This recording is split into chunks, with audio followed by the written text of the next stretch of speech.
kan sebuah syarat yang pernah diwajibkan, dan kalau kita menyajikan itu kayaknya Ada kans nilai atau plus. kemungkinan diterimanya tuh bakal lebih besar.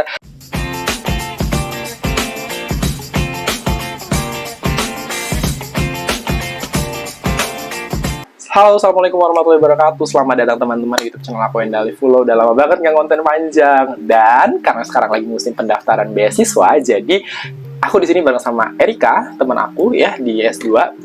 Kita sama-sama berdua adalah tim BPI UPI, dan khususnya kita ada di prodi yang sama, pendidikan matematika. Yeay, berikan tepuk untuk Erika. Oke, di sini aku bakal nanya sama Erika, bakal ngobrol-ngobrol aja dan menjawab beberapa pertanyaan yang paling banyak disampaikan sama mereka. First of all, sebelum itu boleh Erika coba kenalin dirinya dulu sama teman-teman di sini. Panjang atau pendek nih? Pendek aja. Hai, subscribernya Wenda. Kenalin, aku Erika. Aku S2 di UPI juga, pendidikan matematika jalur Orang tahu dalam. dong. Jalur orang dalam. Jalur PTK. Gak tahu kan bang? Udah, terus apa lagi? Dari mana dulu? Oh, kayak kalau dari asal usul kelahiran sih dari Medan. Horas. Lahirnya Horas. Lahirnya di Medan. S1-nya di Palangkaraya. Pada tahu nggak S1 Palangkaraya itu di mana? Di Tahu nggak? Kalimantan. Kalimantan apa? Kalimantan Timur. Ya, salah. Kalimantan Tengah. Oh. Jadi S1 di Kalimantan Tengah. Habis itu bekerja sebagai guru di Kalimantan Tengah juga. Jadi waktu itu jadi guru SMA. Oke, itu tadi perkenalan singkat dari Erika ya teman-teman. Jadi Erika ini jauh sih sebenarnya. Angkatan berapa sih dia lulusnya, Dek? Lulus 2019. Tuh 2019, jadi 3 tahun di bawah aku sebenarnya kalau dari lulus kuliahnya gitu. Jadi kalian tahu, walaupun aku tidak paling tua di kelas, tapi cukup tua di kelas. Tapi muka kita nggak jauh beda. Eh. Aku yang tua atau Anda yang muda? Kayak aku yang muda deh. Oke, jadi teman-teman, kita berdua first of all adalah ngucapin ini adalah kesempatan yang besar buat teman-teman buat join di beasiswa pendidikan Indonesia ya Erika ya, karena apalagi ini segmented, artinya targetnya udah jelas. Kalau teman-teman ngerasa udah memenuhi syarat dan mau coba, silakan teman-teman daftar gitu. Mumpung masih dibuka sampai Juni kan ya? Iya. Juni 3, pokoknya akhir bulan Juni itu tanggal berapa sih? 30 ya atau 31? Ya. 30 Juni tuh, 30 Juni itu terakhir, dan teman-teman silakan buat daftar. Nah, pertama nih, Dek. Dari pertanyaan yang paling banyak masuk secara personal ke aku dulu ya, teman-teman, aku bakal bahas. Pertanyaannya adalah Bang, katanya tuh pada gitu. Bang, rata-rata kampus itu pada tes bulan Juli, sementara BPI tesnya penutupan akhirnya tuh di 30 Juni, di akhir Juni. Itu gimana, masa sementara di syaratnya itu harus punya LOA duluan gitu. Nah, kita bedah satu-satu ya teman-teman di sini. Pertama, untuk syarat di BPI itu sendiri. Nah, kalau syarat BPI itu ada buku panduanmu, Dek. Aku tadi nyari ini tuh bang. Jadi kalau di syarat di BPI itu ya teman-teman, sebenarnya persyaratannya nggak begitu ribet kalau kita memang udah bener-bener aktif di dunia pendidikan ya. Karena kamu udah punya NUPTK, itu syarat mutlak. Jadi Erika ini muda-muda gini dia udah punya NUPTK, jadi dia udah sangat memenuhi syarat untuk BPI gitu. Jadi syarat utamanya tuh itu. Jadi buat teman-teman yang banyak nih yang nanya baik di DM ataupun di komentar buat, Bang, aku baru lagi proses NUPTK. Bang, aku belum punya NUPTK tapi aku udah ngajar lebih dari 2 tahun. Karena kan syaratnya ngajar 2 tahun. Berarti itu juga tidak bisa ya, karena administrasinya kurang ya, dia. Betul. Jadi tuh nggak bisa gitu. Jadi kalau bagi honorer itu jangan lupa mengurus administrasi. Jadi walaupun kita mengajar, administrasinya jangan dilupain. Yaitu harus daftar di Dapodik. Kenapa? Karena semakin lama daftar di Dapodik, nanti NUPTK-nya makin lama dapatnya. Oke. Nah, karena Erika barusan ngomongin honorer, ini juga sekaligus menjawab video kita berdua ini, sekaligus menjawab pertanyaan yang paling sering muncul. Bang, it is possible untuk kita para honorer buat lolos BPI. Don't man it. Ya, kenapa? Karena si Erika ini ya, ini juga dia bukan ASN ya, ya deh ya. Betul ya. Dari honorer gitu, dan itu bisa. Yang penting apa, Dek? Yang penting melek administrasi. Betul. Jadi dari tahun pertama saya bekerja, aku aja lah ya. Aku aja. Aku aja. Dari pertama tahun bekerja, aku udah tahu NUPTK itu apa dan gunanya untuk apa. Kalau dulu sebenarnya pengennya itu untuk mengikuti pertukaran belajar ataupun ngajar di luar negeri, makanya Butuh yang ngejar NPTK gitu. NPTK itu. Ternyata lambat laun ada BPI, oh ternyata ada banyak manfaatnya gitu ya. Akhirnya dari tahun pertama itu udah daftar, udah cari-cari apa aja sih syarat untuk bisa jadi untuk dapatin MPTK. Maaf ya, saya belibet karena nggak biasa nervous gitu. Terus kumpulin data-datanya. Nanti di tahun kedua saya minta tolong operator untuk input. Di tahun ketiga saya dapat MPTK, makanya bisa daftar BPI. Tuh ya. Jadi harus melek. Nah, itu penting nih teman-teman. Jadi buat guru honorer yang banyak nanya ke DM aku, boleh nggak bang aku ikutan? Ikut aja, karena bener-bener ini mah, ya kalau kamu deserve, kamu masuk ya. Yang penting jangan ngikutnya nekat, nggak, misalnya tidak memenuhi syarat administrasi di NUPTK dan masa kerja, ikut ya itu udah pasti, hampir bisa dipastikan nggak lolos ya, karena administrasinya aja sudah nggak memenuhi. Betul. Gitu. Jadi itu ya, buat yang nanya-nanya honorer itu possible, ini honorer dan ini ASN. Jadi kita berdua possible, yang penting memenuhi syarat. Ya, teman-teman semangat. Kemudian, kita mau coba jelasin pertanyaan yang tadi yang terkait dengan tes ya, Dea. Jadi, teman-teman, kalau di kampus kita sendiri di UPI itu ada fasilitasi ya. Untuk yang mau pada ambil BPI, itu ada tes duluan. Ya, betul. Jadi kita dikasih kesempatan untuk daftar duluan, tes duluan. Kemudian juga waktu kita belum dapat pengumuman BPI, Bang, ini kita dikasih fasilitas juga untuk mengikuti perkuliahan setelah dapat informasi dari BPI. Jadi nggak usah takut. Betul. Ya, jadi kalau teman-teman yang baru masuk UPI, cek aja di pmb.upi.edu. Di situ udah ada persyaratannya di mana. Jadi nanti ini kan pendaftaran akhir BPI 30 Juni 2023. Tapi nanti di tanggal-tanggal pertengahan Juni itu udah ada tes untuk penerima beasiswa BPI. Jadi tes dulu, penerima pendaftar. Tes dulu, tes wawancara juga ada. Nanti pengumumannya tanggal 27 Juni. Jadi syarat-syaratnya siapin dulu. Nanti 27 Juni dapat pengumuman lulus. Teman-teman tinggal gaskan untuk masukin LOA-nya. Nah, submit deh tanggal 30 Juni-nya. Jadi otomatis. Karena aku dulu gitu juga kayak dia. 30 Juni aku baru submit setelah dapat LOA dan lain sebagainya. Kenapa harus dapat LOA ya? Karena itu syaratnya. Bedanya BPI dengan beasiswa lain, mungkin kalau di beasiswa lain itu boleh daftar dulu baru dapat LOA, tapi kalau di BPI wajib dapat LOA yang unconditional. Betul. Boleh Conditional, boleh LOA bersyarat, tapi syaratnya itu untuk kayak di dalam syaratnya dinyatakan bahwa kamu udah bisa masuk dengan syarat ada penjaminan pembiayaan. Hanya itu aja, hanya karena mereka butuh jaminan pembiayaan. Itu baru nanti bisa diterima sama BPI. Tapi kalau ada kamu bisa masuk setelah memenuhi persyaratan bahasa, memenuhi persyaratan apa selain pembiayaan, itu nggak akan diterima sama BPI. Jadi benar-benar diterima tanpa syarat, itu unconditional LOA ya. Dan aku yakin kampus-kampus lain yang menjadi mitra kerja sama BPI juga pasti memfasilitasi ya, kayak tes duluan dan lain sebagainya. Jadi nggak usah khawatir, yang penting update gitu. Jadi intinya cari-cari informasi. Betul. Gitu. Mau sharing juga. Jadi awalnya juga sama dengan teman-teman yang bertanya dengan Bang Wenda. Awalnya juga ragu karena kan posisinya waktu itu masih jadi guru ya. Jadi guru, terus pendaftaran mulai dari bulan 4 ya Bang untuk BPI ya. BPI dari bulan 4. BPI dari bulan 4 terus baca harus ada LOA.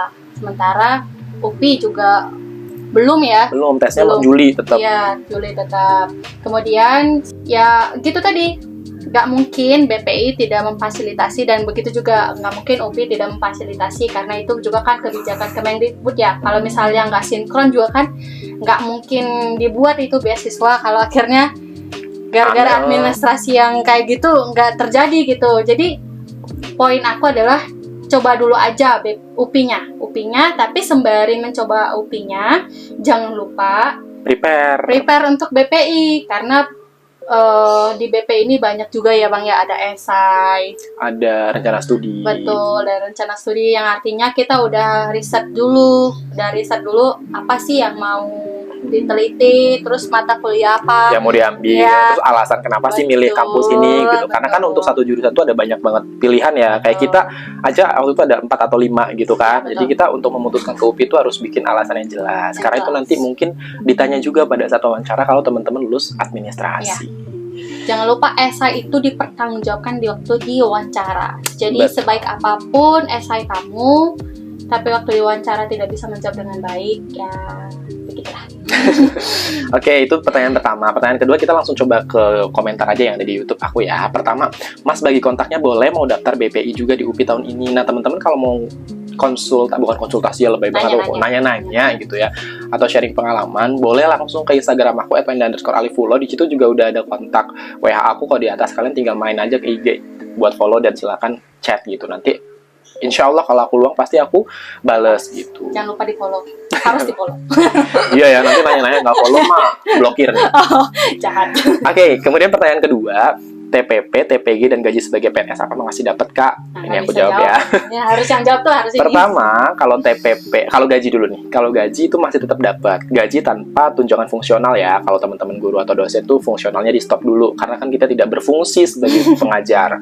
Jadi gaji pokok doang tanpa tunjangan fungsional. Kemudian TPP itu berdasarkan kebijakan daerah. Kalau daerah aku tuh masih dapat 50%. Nah, tapi ada daerah yang stop. Kalau misalnya lagi nggak ngajar ya stop dapat TPP-nya. Ada yang dapat full juga tetap. Jadi tergantung kebijakan daerah. Cari informasinya langsung ke BKD-nya. Dan TPG apakah sertifikasi tetap dapat? Tidak. Karena sertifikasi hanya diberikan kepada guru yang aktif. Sementara di BPI itu kita nggak boleh ngajar. Betul. Jadi teman-teman nggak boleh punya niat buruk dengan aku mau diem-diem ngajar gitu. Kalau kata Bu Ratna, nanti kalau ketahuan suruh ngebalikin. Hati-hati ya gitu. Kemudian, boleh minta file rencana studi atau tidak buat referensi penyusunannya. Terima kasih. Teman-teman bisa langsung ke kontak aku dan juga di Erika, Instagramnya di bawah. Nanti tinggal minta file kita gitu. Tapi akadnya jangan lupa ya, nggak boleh di share tanpa izin. Jadi kalau mau ya izin aja ke kita, insya Allah kita kasih gitu. Izin bertanya, saat ini saya sedang proses usul NIP 3K, NIP ya berarti nih, NIP 3K karena kemarin alhamdulillah P3K 2000, apakah boleh mengikuti BPI karena mendapat info dari Pak Anton Rahmadi, Kepala Balai Pembinaan Pendidikan mengatakan bahwa yang PNS harus mengajar setengah tahun agar tidak ada isu persyarat pengajuan surat izin tugas belajar bagi pembinaan. Ini setuju, sesuai. Jadi untuk ASN, tidak hanya PNS ya, ASN itu harus ada minimal masa kerjanya dulu. Jadi buat teman-teman P3K yang baru mulai, kalau saran aku sih fokus aja dulu untuk ngajar dengan baik di 2 tahun ini ya, supaya syarat-syarat mengajarnya terpenuhi. Jangan berpikir ini dulu gitu, jangan udah baru lulus P3K udah pingin lanjut S2 gitu, karena kayak aku sendiri tuh aku udah 3 tahun dulu teman-teman dari ASN baru aku ikutan ini gitu. Dan ngapain aja nih di 2 atau 3 tahun ini nanti selama menjadi P3K, teman-teman silakan lakukan hal-hal yang outstanding sebagai guru ya, ngajar dengan baik, ikut banyak aktivitas, karena itu akan sangat menunjang ketika wawancara dan profil kita, prestasi kita dan lain sebagainya, karena itu semua ditanya di BPI teman-teman gitu. Dan penting nih buat guru-guru untuk coba belajar mulai nulis jurnal. Betul. Karena kenapa gitu? Karena waktu aku wawancara, nggak tahu nanti Erika ya, pas aku wawancara itu aku ditanya pengalaman jurnal, bahkan si pewawancara aku tuh ngelihat nama aku di Google, bener-bener dicari Wenda Alifulo. Kemudian dia nanya semua riwayat yang ada di situ, khususnya Google Scholar ya tentang jurnal. Jadi dia nanya ini jurnal ini, penelitian ini tentang apa dan lain sebagainya. Jadi guru-guru harus siap untuk ke situ gitu. Itu Bang, aku pernah dapat info juga. Jadi ada yang YouTuber juga ya. Jadi dia pendaftar PPI, terus dia YouTuber, terus dia nulis di blog. Itu ditanya. Artinya kita tuh dicari riwayatnya. Kita dicari kan dengan NIK itu semua bisa dicari ya. Nah, habis itu nanti waktu diwawancara ditanya-tanya itu. Kedua, tentang P3K tadi, aku punya teman nih Bang, baru lulus P3K tahun kemarin. Terus aku nawarin BPI, ayolah ikut BPI gitu kan. Dia bilang harus 2 tahun dulu. Tapi memang aku nggak ada riset sih benar atau enggak. Tapi dari dia bilang harus 2 tahun dulu. Karena itu sebenarnya itu syarat di pegawaiannya deh. Oh, gitu. Nanti kalian tidak akan diizinkan gitu, sekalipun kalian lulus, kalian dari entah itu dari BKD-nya itu nggak akan ngasih izin karena riwayat kepegawaiannya belum 2 tahun gitu. Kalau BPI-nya katakanlah BPI-nya mensyaratkan riwayat mengajar ya. Riwayat mengajar itu kan kita sebagai guru tuh ada punya 2 jalur nih teman-teman. Aku juga baru rilis dan paham ini setelah aku dapat beasiswa ini. Pertama, jalur kita sebagai guru urusannya dengan Dinas Pendidikan dan Kementerian Pendidikan. Kedua, jalur kita sebagai pegawai urusannya dengan BKD dan Kementerian Pan-RB gitu. Nah, kalau dari guru mungkin Kemendikbud bilang syarat ngajarnya 2 tahun aja cukup gitu kan. Sementara selama ini kita jadi honorer udah lebih dari 5 tahun, itu dipakai kan berarti cukup. Tapi jangan lupa sebagai ASN kita ada jalur satu lagi yang juga harus dipenuhi sebagai pegawainya. Nanti di BKD itu kayaknya sih nggak akan tembus, karena kemarin pas aku diskusi ke BKD, pertanyaan pertama adalah Bapak udah ngajar berapa tahun sebagai PNS? Saya udah dari 2019. Mereka hitung, oh ya berarti udah cukup untuk mereka kita dikasih izin untuk lanjut studi. Si teman kamu tapi lanjut nggak? Tetap lanjut P3K-nya. Oh, BPI-nya berarti nggak? Nggak bisa. Dia langsung tahu, dia bilang nggak bisa, jadi 2 tahun ke depan. Berarti tahun depan dia mungkin udah Bisa ya. mulai. Berarti ya itu. Tapi jangan 2 tahun itu kayak aku nggak betah di sekolah baru. Kadang-kadang P3K kadang pindah sekolah tuh kayak Betul. aku nggak betah, aku nggak bisa, aku nungguin BPI aja. Karena kalau kalian nggak betah dan nggak doing something grateful di situ, yang kamu nggak bisa terima kasih, nggak bersyukur ditempatkan di situ, nggak jadi guru yang outstanding, kayaknya possibilities-nya juga kurang ya. Karena pasti ada prestasi-prestasi yang mau nggak mau dikit banyak kita ceritain waktu kita wawancara kan. Betul. Terus waktu di link pendaftarannya juga ada kolom untuk mensubmit atau mengisi tentang apa sih prestasi yang udah kita dapatin, baik itu dari nasional, internasional, Penghargaan-penghargaan, betul. terus research yang tadi kita bilang ya, kayak Betul. konferensi ilmiah apa yang udah pernah diikutin, itu semuanya dimasukin. Jadi make sure jangan jadi guru yang diam-diam aja. Ya, kalau aku waktu jadi guru itu tahun kedua ada undangan dari P4TK di Jogja. Kebetulan waktu itu kebetulan waktu itu COVID ya. Padahal Jadi sayang online. banget. Coba nggak COVID ke Jogja. Sekarang kan bisa. Selama seminggu. Jadi sertifikat itu ada nilainya juga, Kak. Ada nilainya, Bang. Jadi waktu itu lumayan lah dapat. Tuh teman-teman. Jadi nggak diam-diam, kita berdua juga jadi guru. Aku sebagai ASN nggak diam-diam. Erika bahkan pada saat itu karena dia di sekolah swasta ya, di yayasan juga. Walaupun gitu, di yayasan tetap jangan diem ya. Betul. Jangan pernah diam. Coba aja. Nggak tahu kayak aku tadi kan, kalau kita flashback aku cerita NUPTK itu untuk daftar beasiswa lainnya, ya kan? Ternyata tiba-tiba ada jalannya, kan nggak tahu. Dari awal aku nggak pernah mikir BPI dan belum pernah dengar BPI. Betul, sama. Ya kan? Kalau abang sih inget dari tahun pertama udah dengar pas 2021. 21 Cuman belum dengar. nggak keburu daftar karena ini lanjut ke sama pertanyaan berikutnya nih. Yang tadi itu ya. Haruskah tes TOEFL ITP dulu dengan skor 500 ya untuk ambil di UPI? Pertama, tes TOEFL ITP itu bukan syarat untuk masuk UPI. Betul. Karena UPI ngadain tes sendiri bahasa Inggris. Mau kamu TOEFL kamu 600, 700 segala macam, kalau ada 1000 lah dikasih, tapi kamu harus tetap ngerjain soal bahasa Inggrisnya UPI dan ngeluarin skor sendiri. Yes. Jadi kayak kita berdua ini punya skor standar Inggrisnya UPI gitu. Nah, itu satu. Nah, TOEFL ITP ini sebenarnya dulu jadi syarat pertama di BPI 2021, teman-teman. Cuman nih aku dengar-dengar, ini nggak tahu benar atau salah ya, dengar-dengar gosip-gosip aja gitu. Karena ada syarat TOEFL ITP wajib, dulu kan wajib 2021. Jadi pendaftar guru itu dikit banget karena guru itu kan rata-rata masih minim yang melek TOEFL ITP kalau nggak sedang dalam situasi akademik, kuliah dan lain sebagainya kan. Aku juga. Sampai akhirnya di 2022 akhirnya di tahun kita tidak ada syarat TOEFL, ya kan? Kita kan nggak ada upload TOEFL. Ya aku nggak ada, tapi 2021 karena aku memang nggak tahu ya, waktu itu cuman flashback. Kalau abang tahu emang. Oh. Ada. Kalau kita kan nggak ada kan, Ada, 2022. kita nggak Ada upload nggak? Itu dia sistemnya nggak wajib, Nggak wajib, opsional. opsional. Sistemnya opsional. Erika upload nggak? Upload ada sih, Nah, tapi aku juga rendah. upload. Yang penting ada tes TOEFL-nya kan? Ada. Nah, jadi teman-teman kalau tips, ini kalau ngomongin tips ya, kita nggak tahu reviewernya ngelihatnya gimana, Oh. tapi yang jelas aku waktu itu, walaupun itu nggak wajib, aku mikir gini, karena kita orang matematik, kayak logikanya jalan, 2021 wajib ada TOEFL, tapi kok 2022 nggak wajib? Artinya TOEFL ini kan sebuah syarat yang pernah diwajibkan, dan kalau kita menyajikan itu, kayaknya Ada kans nilai atau plus. kemungkinan diterimanya tuh bakal lebih besar.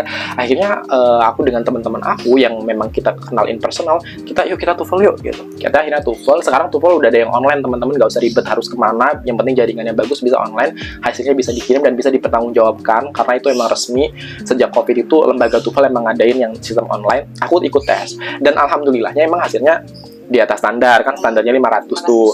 Aku di atas standar, aku upload gitu. Dan Erika tadi bilang sampai 500 nggak deh? Belum ya? 400-an. 400-an. Tapi tetap diupload. Iya. Artinya kita pernah tes gitu loh.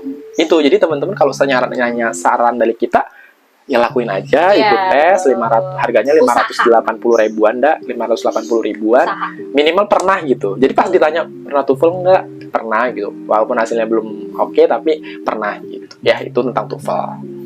Oke, jadi ya untung-untung sih langsung lolos ya. Amin. Jadi bisa untuk kelulusan, karena kalau di UPI untuk lulus itu sertifikat bahasa Inggrisnya bisa 2, TOEFL minimal 500, atau yang tes dari internal UPI-nya minimal 40 atau 35 gitu ya.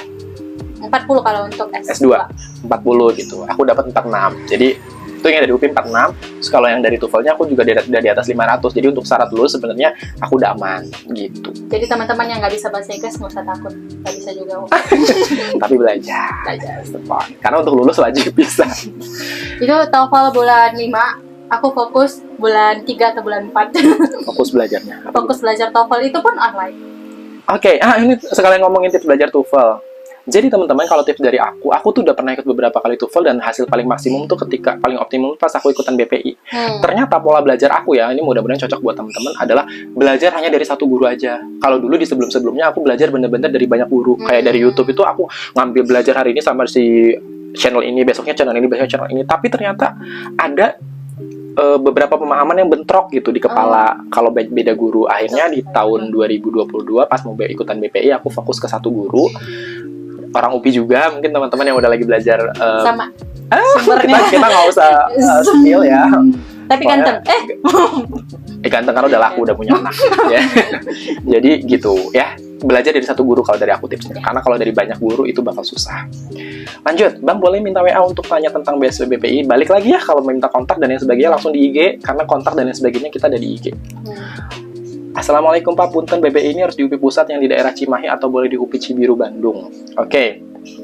Pertama, untuk BPI ini kalau di UI berarti nanya UPI-nya ya. UPI-nya boleh di mana aja. Nah, sebenarnya tergantung paskanya ada di mana gitu. Pendidikan S2-nya atau S3-nya ada di mana. Biasanya kalau S3 tuh rata-rata di UPI Pusat. Kalau S2 mungkin kalau di UPI Cibirunya ada di Cibiru bukan sih? Pusat daerah Cibiru. Ya harus di UPI Pusat yang daerah Cimahi.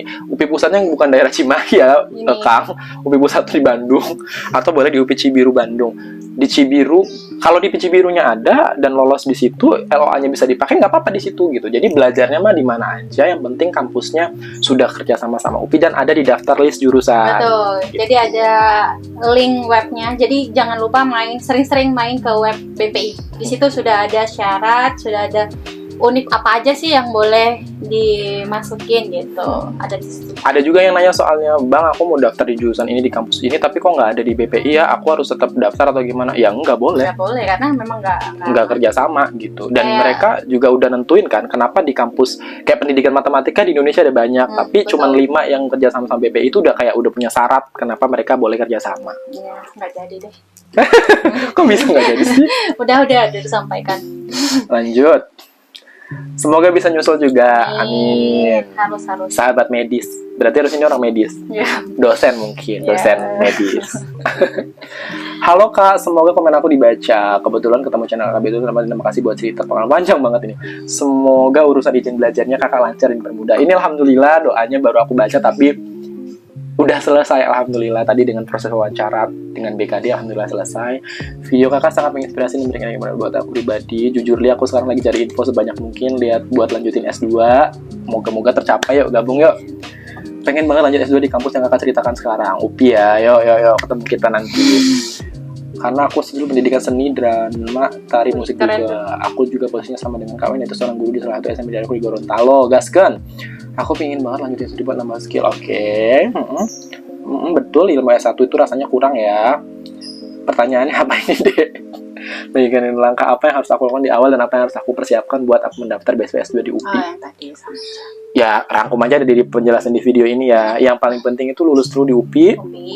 Kemudian, tapi sambil lulus karena UPI pengumuman 27 Juni, pendaftaran terakhir BPI 30 Juni, jadi sambil esainya dipersiapkan, terus semuanya deh.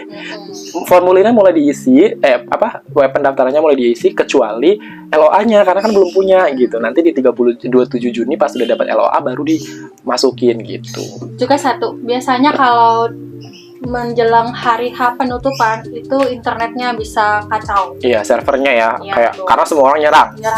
Jadi kan persiapannya dari BPI-nya juga kan nggak yang 1 minggu 2 minggu, bahkan nggak cuma sebulan. Jadi prepare aja satu persatu, fokusin aja. Misalnya mau fokus esai nih 1 bulan ini, ya udah fokusin aja. Terus mau fokus rencana studi nih, udah fokusin aja. Nggak usah yang kayak gimana ya Bang bilangnya ya kayak ribet nih gitu. Bener. Enggak, satu persatu aja. Ibaratnya apa sih yang paling susah gitu ya.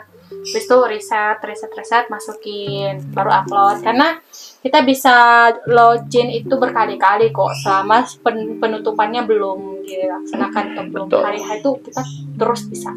Bahkan kita udah upload, terus kita bisa, kayaknya jelek Jelek deh, gitu bisa ya. diedit lagi. Bisa edit lagi. Asal jangan klik finalisasi, kan Iya, ada ya, ada betul, kalau finalisasi. Itu udah Itu udah susah. Ya.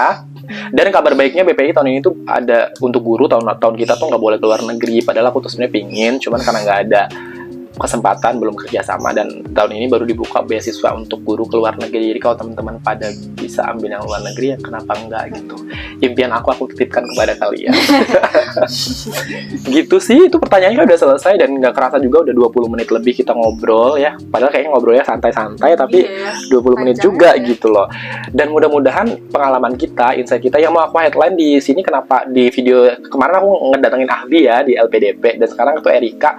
Yang aku mau highlight dari Erika ini adalah pertanyaan teman-teman yang merasa underestimate dengan dirinya yang honorer deh. Padahal dan nggak bisa bahasa Inggris. padahal itu sebenarnya bukan problem ya, bukan Betul, problem betul. yang begitu besar selama syaratnya dipenuhi. Betul. Jadi kalau teman-teman nanya ke aku, Bang, aku begini, boleh nggak aku daftar? Baca dulu panduannya, baru nanya ya please. Kadang pertanyaan-pertanyaan yang udah di panduan nanya ke aku tuh aku pasti nggak jawab. Kayak Kayak niat nggak sih? Gitu satu ya. niat nggak sih, terus yang kedua, yuk literasi dulu yuk Iya. gitu. Karena kamu nanti kalau Jadi kamu S2 parah loh. lolos sebelum ke S2 di tim di internal BPI-nya, kamu bakal ketemu sama Ibu Ratna yang kayak udah baca panduan belum Ya, gitu. betul. Kalau kita nanya sesuatu tuh udah baca panduan belum, ini udah di panduan loh gitu. Nah, jadi make sure kalian literasinya diperbaiki dulu gitu, baca informasinya diperbaiki dulu. Kalau ada yang nggak cocok baru tanya ke kita gitu. Itu aja sih mungkin untuk episode 2 BPI ini ya. Nanti kita bakal coba sharing hal-hal lain yang mudah-mudahan juga bisa menginspirasi teman-teman. Kalian mau nanya apa lagi, yuk segera komen di bawah. Mumpung ini masih belum penutupan dan kita lagi nggak gabut, cuman kayak agak lagi ada sering ketemu karena kita lagi ada project bareng ya di S2 ini. Thank you so much, minta doanya buat kita berdua studinya dilancarkan dan dimudahkan biar cepat lulus di waktu yang tepat. Ya, kita tidak meminta Tepat waktu, Deng. Jangan di waktu yang tepat. Kalau mau tempat beda makna ya. tepat waktu 2 tahun aja cukup. Doain kita ya. Dadah semuanya. Dadah. Thank you. Sampai Ditunggu di UPI. ketemu.